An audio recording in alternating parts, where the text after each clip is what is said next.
일본의 평균 연 수입이죠. 4만 달러 정도로 OECD 국가들 중 24위였습니다. 한국은 20위이기 때문에요. 오히려 한국이 일본보다 부유하게 되었다. 일본에서는 20년 이상 월급이 올라가지 않는 것으로 유명합니다. 제가 신입사원이었을 때 40년 전이거든요. 그때 일본의 저임금이 22만 엔 정도였어요. 소니의 기술직이면 상당히 괜찮은 직업인데요. 현재는 거기에 들어가도 26만 엔밖에 받지 못합니다. 260만 원 정도이거든요. 그렇게 괜찮은 기업이면 한국의 신입사원이 그런 식으로 사지는 않지 않습니까?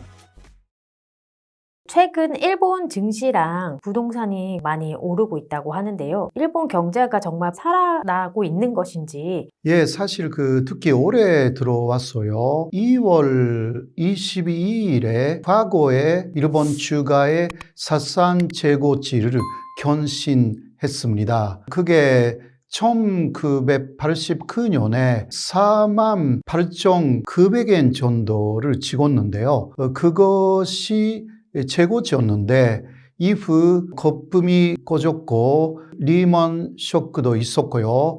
즉 일본 주가는 내려갔습니다. 네, 그러나 2013년이 돼가지고 아베 전 정권이 아베노믹스를 시작했지 않습니까? 그것을 계기로 해가지고 돈을 굉장히 많이 풀었기 때문에 아베노믹스와 함께 일본의 니케이 종합 주가 지수라고 하죠. 평균 주식 값이 계속 올라가기 시작했습니다. 그리고 전점으로 찍은 것이 2월 22일이었습니다. 그런데 여러 가지 이유가 있는데요. 그 이후 일주일 정도는 계속 또 올라갔습니다만은 요새 내려가기 시작하거나 움직이지 않고 있거나 앞으로도 내려간다라는 이야기가 많이 나오기 시작하고 있습니다. 그렇기 때문에 일본 경제가 주식만 볼 때 본격적으로 회복되었는지 그리고 일본 기업의 상태가 본격적으로 개선되었는지에 대해서는 사람들은 아직은 의문을 갖고 있는 것입니다. 많은 일본의 서민들도요, 주식값이 올라갔다고 해도 주식을 하고 있는 사람들이야 혜택을 느끼지만 그렇지 않은 서민들은 체감하는 그러한 혜택은 거의 없다. 오히려 생활이 굉장히 어렵다. 이런 사람들이 주변에도 많고 자신도 그렇다. 이런 이야기가 많이 들려오고 있습니다. 부동산도 마찬가지고요. 부동산 값이라는 것은요. 일본의 경우는 주식값이 올라가면 그 1년 정도 후에 부동산이 올라가는 그러한 경향을 지금까지 보여왔습니다. 그래서 아까도 말씀드렸지만 아베노믹스로 2013년부터 주식값이 올라가기 시작해가지고 그 뒤를 따라서 부동산 값도 올라가기 시작했습니다. 그게 과거의 10년 정도의 이야기고요. 앞으로 어떻게 되는지 그거는 지켜봐야 하는 부분들이 있습니다. 특히 부동산 부분에 있어서는 일본에서 맨션이라고 하죠. 맨션의 값이 굉장히 많이 올라갔습니다. 2010년 기준을 볼 때 2배 정도 현재 맨션 값이 올라갔습니다. 한국에서 말하면 아파트를 일본에서는 맨션이라고 하는데요. 맨션에 대한 투자가 늘어나고 있는 추세입니다. 이것도 역시 주식 값이 올라가느냐 내려가느냐라는 것을 보면서 일본 사람들은 부동산에 특히 맨션에 앞으로도 투자하느냐 마느냐 이런 것을 결정해야 되는 상황입니다. 일본 정부가 곧 디플레이션 탈피 선언을 하고 곧 금리를 인상할 것이라는 보도가 있었는데요. 일각에서는 부작용으로 다시 디플레에 빠질 수도 있다라고 위험을 경고하기도 하는데 이 부분에 대해서는 어떻게 생각하십니까? 예, 그게 일본의 오랫동안의 고민이었지 않습니까? 사실 일본의 중앙은행, 일본은행이라고 하죠. 일본은행은 그러나 연간 2% 정도의 건전한 인플레이션이 거의 달성되었다. 이런 이야기를 하고 있습니다. 사실 물가의 인상이라는 것은 4% 정도인데요. 그러나 그 4% 안에는 여러 가지 다른 건전하지 못한 이유들이 들어가 있어서 2%가 아니라 4% 정도이지만 여러 가지 다른 요인들을 빼면 건전한 부분의 인플레이션은 2% 정도가 되었다. 이게 현재 일본은행의 판단으로 나타나 있습니다. 그래서 일본은행은 그 마이너스 금리라는 것을 지금까지 쭉 해왔는데 그것을 머지않아 폐지한다. 이러한 이야기가 나와 있고요. 그리고 또 금리를 억제하는 정책을 쭉 써왔습니다. 이거는 아베노믹스가 그런 식으로 금리를 올리지 않고 또 국채를 계속 매입하면서 결국은 금리 정책, 금리를 낮게 억제해 왔는데요. 그것을 풀어버리겠다 이러한 이야기를 하고 있기도 합니다. 그런데 그렇다면 걱정이 되는 부분은 금리가 올라간다라는 이야기가 아닙니까? 금리가 올라간다라는 것은 반대로 주식값이 떨어지고 또 부동산 값도 거기에 따라가서 내려간다라는 것을 암시하고 있기 때문에 일본은행의 고민이 거기에 있는 것이고요. 그래서 이일드 커브 컨트롤이라고 해가지고 장기 금리 그리고 단기 금리를 국채를 매입하면서 억제하는 일본의 상당히 독특한 정책을 이제 그만하겠다 이런 이야기가 나오는데 그렇다면 서민들의 생활이 더 어려워진다. 왜냐하면 일반 시중은행의 금리가 올라가기 때문에 이것은 일본 사람들은 30년, 40년, 50년으로 집을 살 때 론이라는 것을 만들어서 집을 사는데 연 금리가 아주 싸기 때문에 계속 부동산을 매입했는데요. 그러한 금리가 계속 올라가기 시작한다. 라고 하면 일본 사람들의 생활도 어려워지고요. 여러 가지 어려움이 있어서 일본은행이 어떤 결정을 할지가 상당히 지금 주목되고 있는 상황입니다. 네, 일본의 임금 수준을 좀 한국과 비교해서 설명해 주시면 좀 좋을 것 같아요. 예, 이것은 2021년의 기준인데요. 거기에서는 OECD 중에서 일본의 평균 연 수입이죠. 그것은 4만 달러 정도로 나와 있어가지고 OECD 국가들 중 24위였습니다. 그런데 이것은 한국하고 비교하면 한국은 20위이기 때문에요. 한국보다 일본의 평균적인 연수입이 떨어진다라는 그러한 결과입니다. 이것은 IMF의 보고서를 기준으로 하고 있는데요. 특히 IMF의 보고서 중에서도 각국의 물가를 고려한 그러한 지수로서 오히려 한국이 일본보다 부유하게 되었다. 이러한 보고가 되어 있는 실상이 있습니다. 그리고 또 일본에서는 20년 이상 월급이 올라가지 않는 것으로 유명합니다. 그런 것도 있어서 물가도 많이 올라가지 않았지만 월급도 올라가지 않는 일본. 그러니까 제가 일본에서 신입사원이었을 때 그것은요 40년 전이거든요. 사실 그때 일본의 초임금이 22만 엔 정도였어요. 저 같은 대입사원이죠. 그런데 현재는 그때 상황하고 별 차이가 없습니다. 소니의 기술직이면 상당히 괜찮은 직업인데요. 거기에 들어가도 26만 엔밖에 받지 못합니다. 이거 그냥 유럽배로 말씀드리면요. 지금 또 요새는 엔이 싸니까 또 사다고 할 수가 있지만 그냥 유럽배로 간단하게 말하면 260만 원 정도이거든요. 한 달에 월급 수준이에요. 이게 한국의 신입사원이 그렇게 괜찮은 기업이면 그런 식으로 사지는 않지 않습니까? 그렇기 때문에 일본은요, 지금 신입사원들이 특히 우수한 신입사원들이 많은 월급을 받지 못한다라는 불만이 있는데 그 불만을 그냥 표출하기가 어려우니까 해외로 그냥 나가버리거나 혹은 그 자영업으로 처음부터 하는 거죠. 혹은 우수한 사람들은 프리랜서로 여러 회사하고 개인적인 계약을 하면서 그 움직이는 그러면 더 종합적인 연수입이 올라가니까 그런 사람들 중에는 우수한 사람들이 꽤 많아지고 있다라는 면에서 투내 유출이라는 문제 그리고 그 회사의 전사원으로 오히려 안 가려고 하는 사람들이 좀 있다.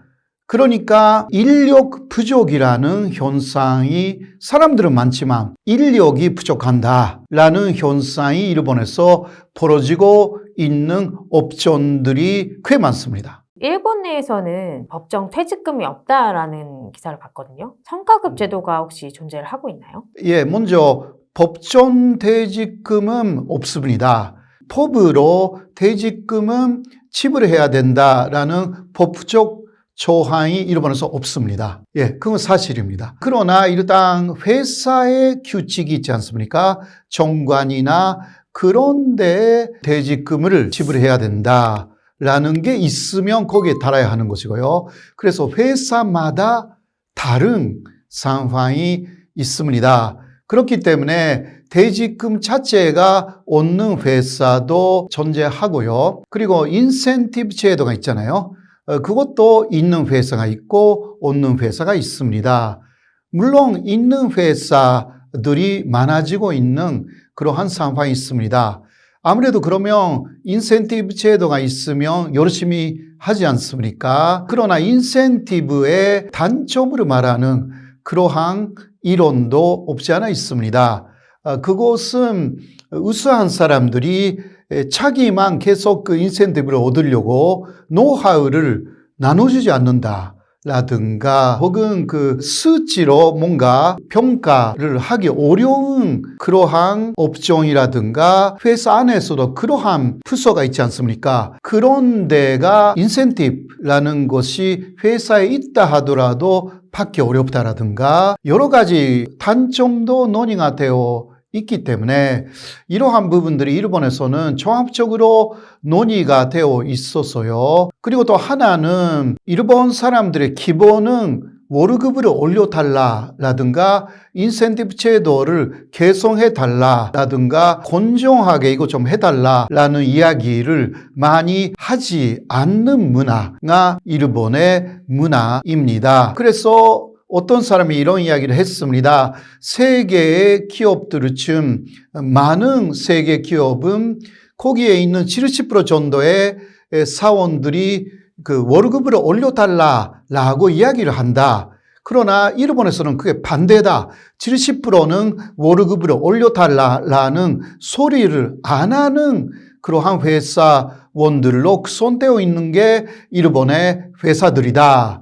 그래서 월급을 올리는 것도 일본은 조직적으로 하는 거죠. 개인적으로 하지 않고 폼에 일본 전국적으로 노조들의 투쟁이 있습니다. 폼에 하는 투쟁이니까 춘투라고 해가지고 이게 우리 회사에서는 이번에는 2% 올려달라라든가 3% 올려달라라든가 이러한 투쟁을 해서 회사하고 협상하는 거죠. 옛날에는 아주 가격가게 했습니다. 시위도 하고 파업도 하고요. 근데 요새는 그런 것도 없어져가지고 그냥 협상으로 거의 마무리됩니다. 그래서 일본 노동자들이 상당히 온순한 노동자가 되었다라고 할 수가 있어서 하나 문제가 되는 부분은 임금이 요새 올라가고 있기는 합니다. 그러나 실질 임금이라는 게 있죠. 물가 상승하고 비교할 때 그 임금이 실제로 올라갔는가라는 부분에서는 실질 임금은 마이너스입니다. 예를 들면 평균적으로는 과거 1년 보면 2% 정도 올라갔어요. 그 임금이요. 그러나 물가가 4% 올라갔기 때문에 이게 실질적으로 임금은 2% 낮아진 거하고 마찬가지입니다.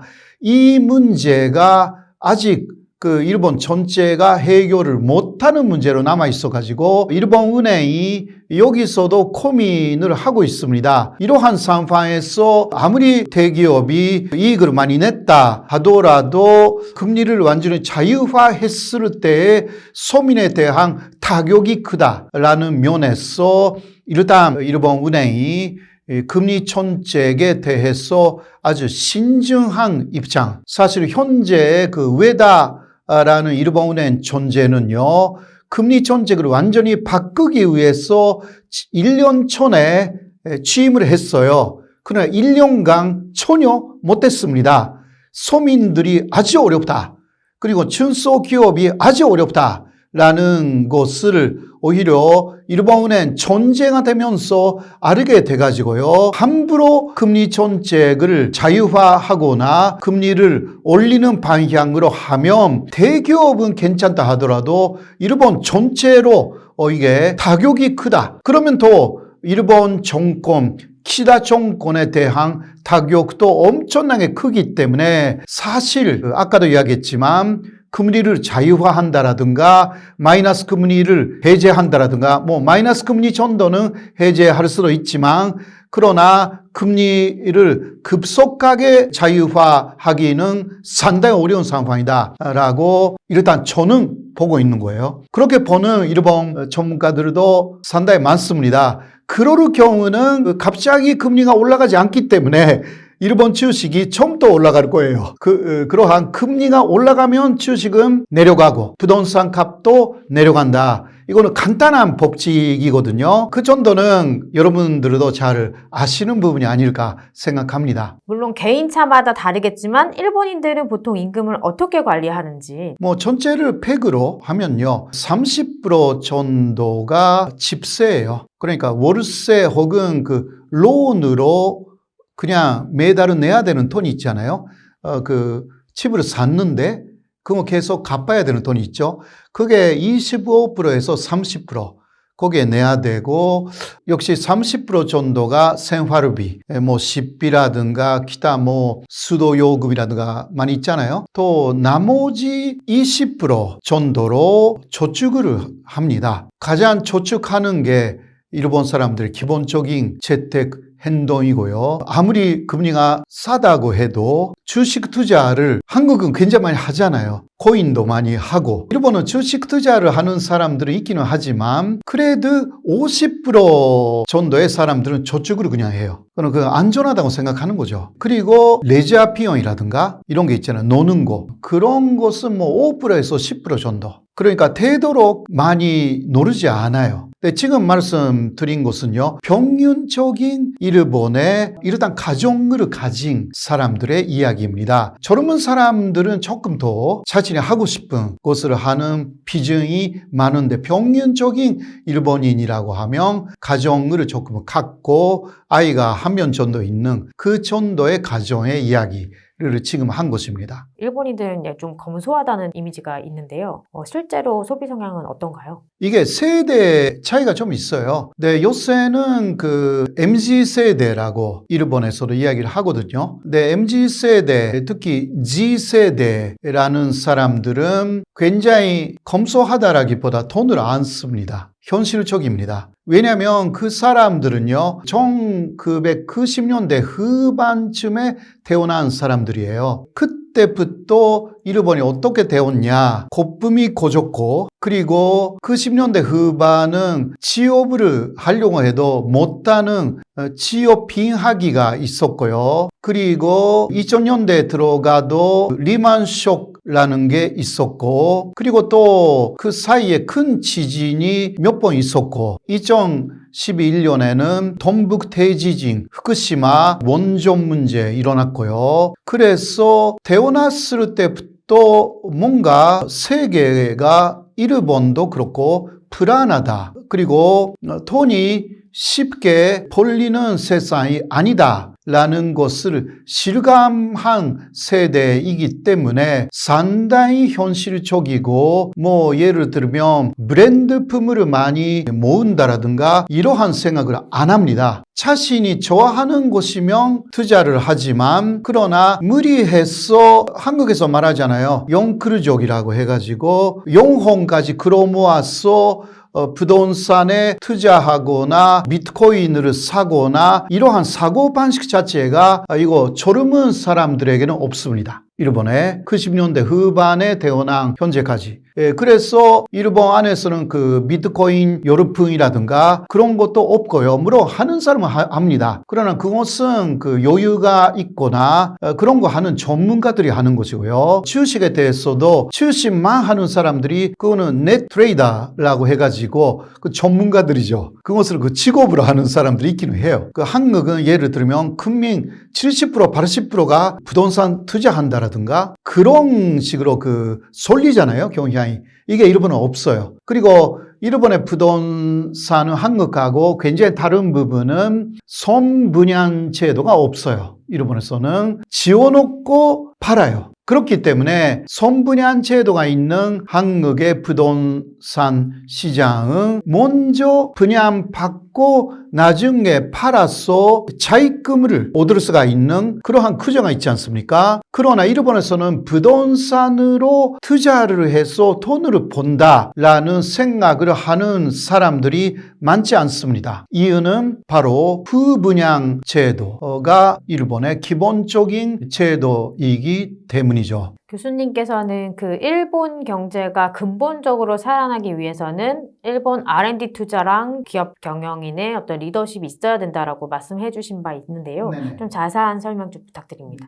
일본 기업들은요, 요새는 키시다 총리가 계속 설비 투자를 해야 된다, 인건비를 올려야 된다라고 하니까 조금씩 움직이고 있지만 기본적으로 리만 쇼크 이후는 설비 투자를 엄청나게 줄였고요. 그리고 또 인재에 대한 투자, 그러니까 인건비를 올리거나 회사 사원들을 정기적으로 교육하거나 이 교육비라는 것도 만만치 않거든요. 거기에 대한 투자를 하지 않았습니다. 이유는요, 리만 쇼크 그것을 예측하지 못했던 일본 대기업들은요, 단시 한국의 대기업 이상으로 엄청난 손해를 봤습니다. 그러니까 또 세계에서 유명하게 된 것은요, 일본 대기업들은 미래를 예측할 수 있는 기업이 많이 없다라는 것이었습니다. 그래서 일본의 대기업도 그렇고 중소기업은 마찬가지고요. 어떻게 했냐고 하면 대충 10년에 한 번 정도 그러한 불황이라든가 공황이 온다라는 것을 생각하는 거죠. 그때 살아남기 위해서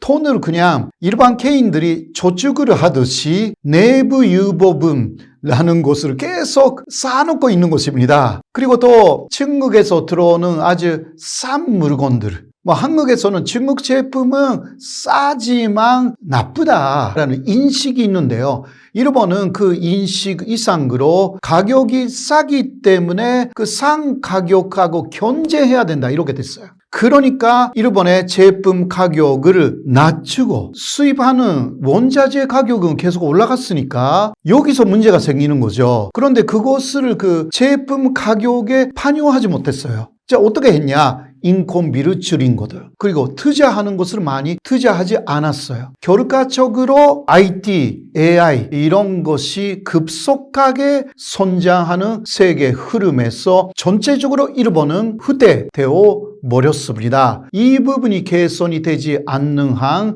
일본 경제, 일본 기업의 성격, 체질이 개선이 된다고 하기가 어렵습니다.